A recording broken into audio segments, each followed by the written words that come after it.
Hello friends, आज हम देखने जा रहे हैं डिस्टेंस बिटवीन पैरेलल लाइंस, समांतर रेखाओं के बीच की दूरी। मान लीजिए हमारे पास दो समांतर रेखाएं हैं, ax plus B Y plus c1 equals to 0।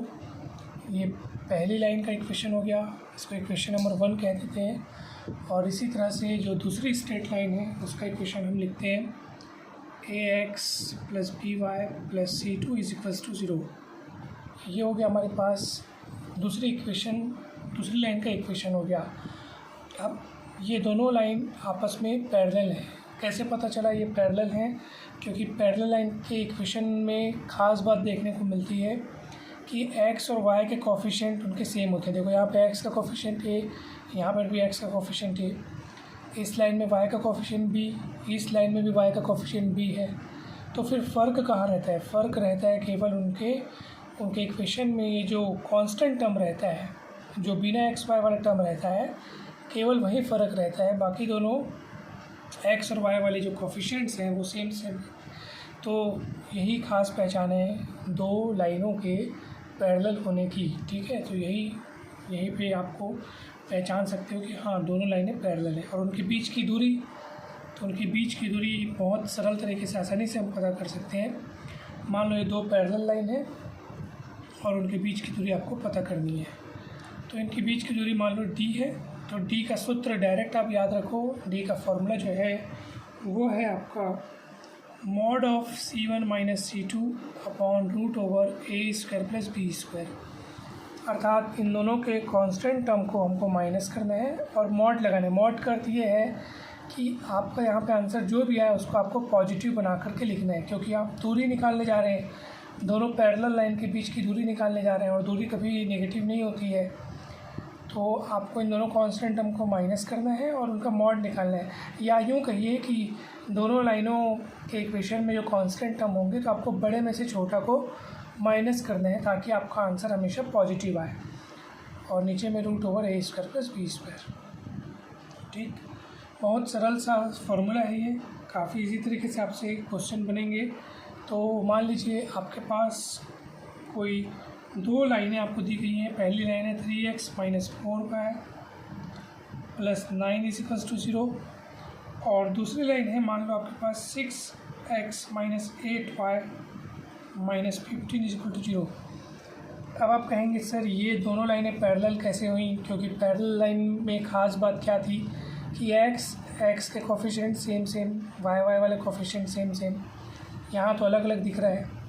आप अगर गौर से देखें तो यहाँ कोफिशिएंट सेम ही है। आप देखो नीचे वाले लाइन के इक्वेशन में से आप 2 कॉमन निकाल सकते हो।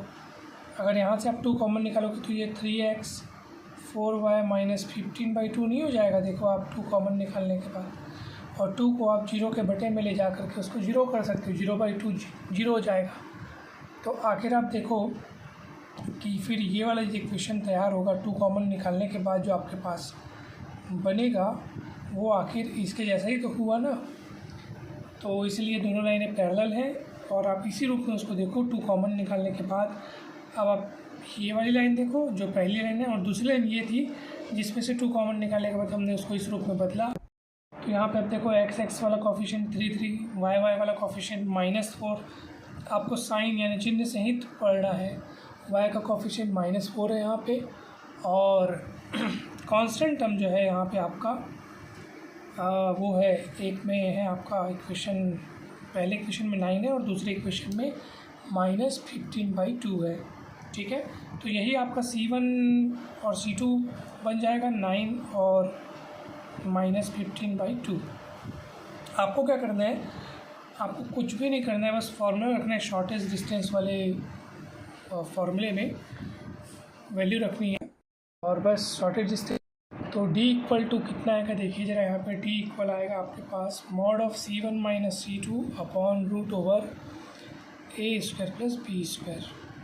ओके, तो आप वैल्यू रख दीजिए। c1 माइनस c2 आप करेंगे यहाँ पे, तो बड़े में से आपको छोटे को घटाना है। तो ये 9 है और ये 15/2 है, तो मैं घटाता हूँ इसको यहाँ पे। तो देखते हैं कि ये कितना हो जाएगा। तो ये हो जाएगा आपके पास 9 माइनस 15/2। ठीक है, क्योंकि ये c1 और c2 है। मॉड में हम ले रहे हैं, यानी अगर माइनस में हमारा आंसर आएगा तो हम उसको प्लस बना देंगे, ठीक है ना। तो चलो ये भी हो गया यहाँ पे। और आप देखेंगे अपॉन में क्या लिखा है बताइए। अपॉन में आपके पास लिखा है ए स्क्वायर प्लस बी स्क्वायर, यानी ए की जगह 3 और बी की जगह आपके पास -4 का स्क्वायर। तो 9 माइनस माइनस प्लस हो जाएगा, 15/2, 3 3 9 और 4 6 16, ठीक है। सॉल्व किए इसको, 9 दूनी 18, 15 33, 33/2 पॉजिटिव आंसर आ रहा है, और 16 9 25 का स्क्वायर रूट हो जाएगा 5। 33/10 यूनिट्स आपका आंसर आएगा, ठीक है। इस तरह से आपको सवाल को बनाना है और बन जाएगा आपका पूरा सवाल, कहीं भी कोई दिक्कत नहीं आएगी आपको। एक और सरल तरीका है शॉर्टेस्ट, यानी कि दो पैरेलल लाइन के बीच की दूरी निकालने का एक और बढ़िया फॉर्मूला है, और वो भी मैं आपको बता देता हूँ। देखो, आपको यहाँ पर जो आपकी फर्स्ट लाइन है उसका इक्वेशन आपको क्या दिया हुआ है, यहाँ पे आपको पहली लाइन का इक्वेशन दिया है 3x - 4y + 9 = 0, और दूसरी लाइन का इक्वेशन क्या दिया है 6x - 8y + 15 = 0। तो दोनों लाइनों के बीच की दूरी अगर आपको निकालनी हो तो आप क्या करो, पहले लाइन पर कोई बिंदु ले लो, दोनों में से किसी को भी आप पहला दूसरा लाइन बोल सकते हो। तो पहली लाइन पर आप कोई बिंदु यानी कोई पॉइंट चुन लो, और फिर देख लो कि उस पॉइंट से दूसरी लाइन की दूरी क्या है। तो किसी लाइन पर अगर आप एक पॉइंट चुनते हो और वहाँ से दूसरी लाइन की दूरी निकालते हो, वही दूरी ही तो दोनों लाइनों के बीच की दूरी होगी। अब प्रश्न है कि किसी एक लाइन पर कोई एक पॉइंट कैसे चुना जाए, तो ये भी बहुत सरल काम है।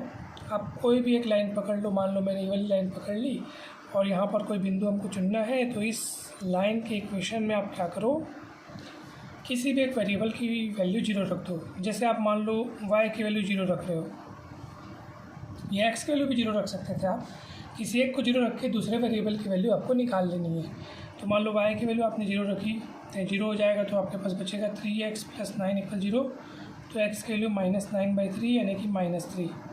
तो अब देखो पॉइंट मिल गया आपको, x की वैल्यू -3 और y की वैल्यू 0, ये एक पॉइंट मिल गया हमको पहली लाइन पे, ठीक है। मान लो ये पहली लाइन ये वाली है, 3x - 4y + 9 = 0, ये आपका पहला लाइन हो गया। आपको पॉइंट कौन सा मिला, -3 0, ओके। अब इस पॉइंट से इस लाइन पर आप एक नॉर्मल खींचो, और ये नॉर्मल की लेंथ पता कर लो। यही नॉर्मल की जो लेंथ होगी वो दोनों लाइनों के बीच की दूरी होगी। आप सभी को पता होगा कि अगर मान लो कोई हमारे पास लाइन है ax + by + c = 0, और कोई पॉइंट है a1 b1, तो यहाँ से हम लेंथ जो नॉर्मल जो खींचते हैं, उस नॉर्मल की लेंथ का फॉर्मूला क्या होता है। देखो ये a है, x की जगह रखते हैं a1, ये b है, y की जगह रखते हैं b1 और प्लस c/√ओवर x के कोफिशिएंट का स्क्वायर प्लस y के कोफिशिएंट का स्क्वायर। ये उस नॉर्मल की लेंथ का फॉर्मूला है, ठीक है। आप सभी को दिखाई दे रहा होगा, समझ में भी आ रहा होगा। अपॉन में क्या लिखते हैं, x के कोफिशिएंट का स्क्वायर a², फिर y के कोफिशिएंट का स्क्वायर b²। इस तरह से हम लिखते हैं, ओके। तो यहाँ पर वही कहानी है कि हमने दोनों लाइनों में से एक लाइन पर एक पॉइंट चुन लिया। किस तरह चुना, आपने देखा, हमने एक वेरिएबल को 0 किया था, ठीक है। एक वेरिएबल कोई भी एक x या y को आपने 0 किया, मान लो आपने y को 0 किया, तो x की वैल्यू निकल गई -9/3 यानी -3। तो x की वैल्यू -3 और y की वैल्यू 0 करके एक पॉइंट आपको मिल गया, और यहाँ से आपको नॉर्मल खींचना है। दूसरी लाइन क्या है, 6x - 8y + 15। तो ये लाइन, ये पॉइंट नॉर्मल खींचो, ये वाला फॉर्मूला लगाओ, और तुरंत आपका आंसर आएगा। तो फार्मूला हम लगा रहे हैं, फार्मूला लगाने के लिए आपको क्या करना पड़ता है, ये जो पॉइंट है -30 उसको x और y की जगह रखना होता है, जिस पर नॉर्मल खींचा जा रहा है। तो 6x की जगह रखूँगा -3, फिर -8, y की जगह रखूँगा 0 + 15/√ओवर x के कोफिशिएंट का स्क्वायर प्लस y के कोफिशिएंट का स्क्वायर। तो ये कितना हो जाएगा बताइए। ये हो जाएगा 6 × -18 और +15, ठीक है, -18 + 15। एक मिनट, थोड़ी सी मिस्टेक हो गई है। ये जो दूसरी लाइन है यहाँ पे ये माइनस में है, ठीक है, माइनस में है, ये ऐसा, ठीक है। तो इसमें पहली बात ये आप ध्यान रखें। यस, ये देखो मैं पीछे माइनस में लिखा था, देख रहे हो आप, ये लाइन का इक्वेशन। सेकंड लाइन का इक्वेशन ये है, मैंने भूल से यहाँ पे धोखे से यहाँ पे मैंने प्लस लिख दिया था, तो ये माइनस में है। तो इस हिसाब से क्या हो जाएगा, ये -15 हो गया और ये -18 हो गया। यहाँ पे आप मॉड लगा दीजिएगा, ठीक है। इस फॉर्मूले में आप ध्यान रखें, यहाँ पे आप मॉड लगा दीजिए। इसका अर्थ है कि अगर आपका आंसर नेगेटिव आता है तो उसको पॉजिटिव में लेना है। तो उस हिसाब से यहाँ कितना हो जाएगा, -18 -15 अपॉन 6 का स्क्वायर 36, 8 का स्क्वायर 64, 36 और 64 100 का स्क्वायर रूट हो जाएगा 10। और क्योंकि मॉड लगाया तो -33 का मॉड +33/10 यूनिट्स। तो आखिर आपका आंसर सेम आया। आपने देखा दूसरे तरीके से बनाने पर भी आंसर क्या आ रहा है, सेम आ रहा है। तो इस तरीके में हमने देखा कि इस तरीके में आपको किसी एक लाइन में कोई एक पॉइंट चुनना है और पॉइंट चुनने के लिए आप किसी एक वेरिएबल की वैल्यू 0 रख दो।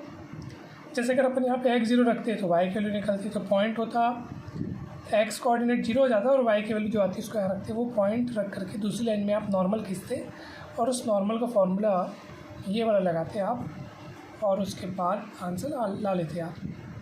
हमने पहली लाइन में पॉइंट चुना, दूसरी लाइन में नॉर्मल खींचा, उसका फार्मूला लगाया और आपके पास आंसर आ गया। और फिर ये दूसरा फार्मूला आपके पास ये वाला है, तो आप ये वाला फार्मूला भी इस्तेमाल कर सकते हैं।